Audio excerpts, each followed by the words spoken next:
It's Monday, November 12th. I'm John Manchester, and this is Evening Update. A controversial homeless camp has returned in Vernon, just off Highway 97 and 48th Avenue. Castanet's Chantel Deacon has more. It appears the homeless camp that was cleared in Vernon earlier this year on Highway 97 and 48th Ave has sprung back up. Recently, the province, along with the City of Vernon, announced more shelter beds are coming to town. BC Housing, the City of Vernon, and Turning Points Collaborative Society are fully aware of the gap in the housing continuum right now. So our goal is to open up Compass so that we can provide a space for individuals that are in line to go into housing. And so it's to hold them in a safe place until they can get into more permanent housing. Premier John Horgan says legislation to introduce ride-hailing to BC is coming in 2 weeks. But don't expect Uber or Lyft in the province until next September. The NDP campaigned on allowing ride-sharing services by the end of 2017 during the last provincial election. Meanwhile, the Passenger Transportation Board is reviewing applications that could see 500 more taxis approved in time for the holiday season. Police say a Vernon taxi driver was assaulted in the early hours of Saturday after a woman was given a ride from Vernon to Enderby and refused to pay. The woman allegedly had a weapon and uttered threats. The cabbie wasn't hurt, but pulled over and called police. The suspect fled on foot.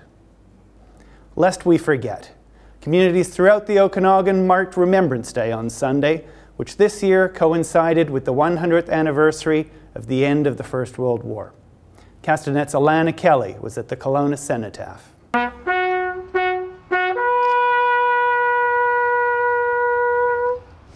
The community of Kelowna gathered together on a Sunday to remember and honor those who made the ultimate sacrifice. Today was absolutely terrific. A lot better than it was last year. Turnout is larger this year than it was last year. When I look around and I see how many people are here now, youth that are here in that particular time. Just a few moments ago when we were interrupted, a chap with a little gray beard, he was that tall when I took him in as a cadet. He's now he's bringing around his grandchildren. It's a sad day for superheroes and comic book fans. Stan Lee, who revolutionized the genre, died Monday. He was 95. Lee was widely considered the architect of the contemporary comic book, with many of his characters going on to become blockbuster film franchises, including Spider-Man, the X-Men, and more.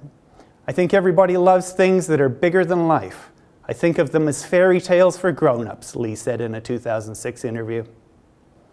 A West Kelowna driver is sounding a warning after someone lobbed something at his truck Saturday night on Highway 97. Dashcam footage from Scott Paynton shows the throw and captures the thud of the impact from what he believes was a pop or beer can. I saw somebody, maybe 50 meters up the road, looked like they were trying to cross the highway. And they wound up as I approached and threw something at the front of my truck. Okanagan weather. Enjoy what little sunshine there is tomorrow because the weather is set to turn miserable.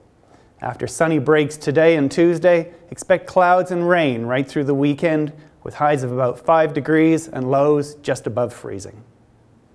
Coming up tonight and tomorrow, we talk to the homeless about keeping warm, and a new study shows Canada spends among the most on healthcare, but availability of doctors, beds, and wait times are among the worst.